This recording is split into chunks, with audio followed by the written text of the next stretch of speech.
Hi friends, this video shows how to find the power of a number using exponential operator.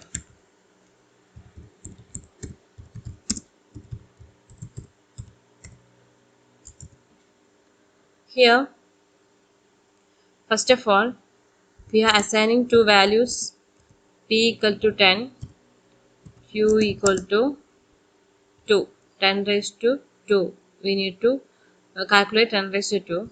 Then result r equal to p star star q.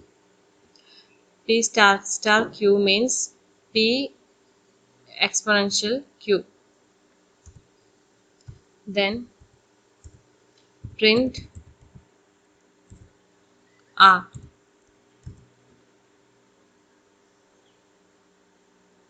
The result is 100, that is 10 raised to 2 equal to 100. If we give another number 10 raised to 5 equal to 10,000.